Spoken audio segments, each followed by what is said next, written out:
καλωσορίσουμε τον Πανασιολογιότατο, τον βουλευτή μας, τον κύριο Χρήστο Μαρκογεννάκη, την Περιφερειακή Σύμβουλο κυρία Μαρία Τζανακάκη, την αντιδήμαρχό μας, την κυρία Βαρβάρα Περάκη, την κυρία μάχη μας, η οποία Ποντικάκη, η οποία έχει γεννηθεί στις Αλυσμών της Πατρίδες και μας τιμά και αυτή με την παρουσία της απόψε, τους φίλους από τον Σύλλογο Ποντίων η Ρωμανία, οι οποίοι θα μας συνοδεύσουν στα ποντιακά κάλαντα, και βέβαια και τον αγαπημένο μας σύλλογο, τον Αεροδομό, ο οποίος θα μας συντροφεί τα μικρά κάλαντα, και όλους εσάς που μας αγκαλιάζετε σε όλες μας τις εκδηλώσεις και σας ευχαριστούμε πάρα πολύ.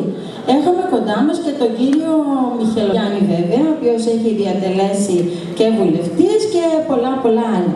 Λοιπόν, δεν θα καθυστερήσω. Καλήν εσπέραν άρχοντες, αν είναι ορισμό σας, Χριστού τη Θεία Γέννηση να πω στερχοντικό σας.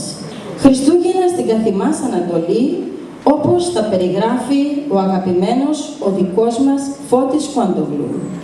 Στολιζόντανε όλοι, βάζανε τα καλά τους και πηγαίνανε εκκλησία. Σαν τελείωνε η λειτουργία, γυρίζανε στα σπίτια τους. Οι δρόμοι αντιλαλούσανε από χαρούμενες φωνές. Οι πόρτες των σπιτιών και φεγκοβολούσανε. Τα τραπέζια περιμένανε, στρωμένα με άσπρα τραπεζομάντια, είχανε πάνω ό,τι βάλει ο νου σου.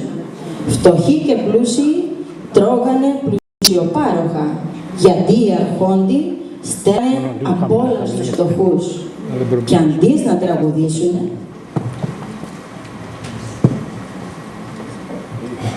στα τραπέζια ψέλνανε το Χριστός γεννάται. Η Παρθένος σήμερα των υπερούσιων δίκτυ, μυστήριων, ξένων ορών και παράδοξων. Αφού εφρενόντουσαν, πλαγιάζανε αξέχμιαστοι, σαν τα αρνιά που κοιμότανε κοντά στο παχνί, τότες που γεννήθηκε ο Χριστός εν Βιθλεέμ της Ιουδαίας. Με συγχωρείτε. Καλά Χριστούγεννα και εις έτη πολλά.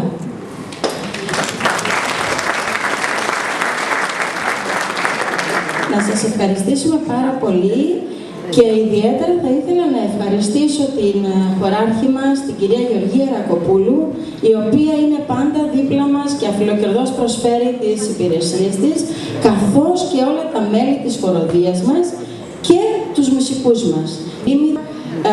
Λιγοψυχάκη, το Γιάννη το Μιλαμπιανάκη, το Δημήτρη Κολίντζα και με την ευγενική συμμετοχή από το Σύλλογο Ρωμανία, τον Γιώργο τον Διαμαντή και το δικό μας τον Νικήτα βέβαια στο βιολί. Σας ευχαριστούμε πολύ. Τώρα θα απολαύσουμε όλοι μας ένα ταξίδι μουσικό με τη χοροδία μας. Να είστε καλά, καλά Χριστούγεννα και του χρόνου με υγεία. Και εις έτη πολλά.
Όψε Χριστό γεννήθηκε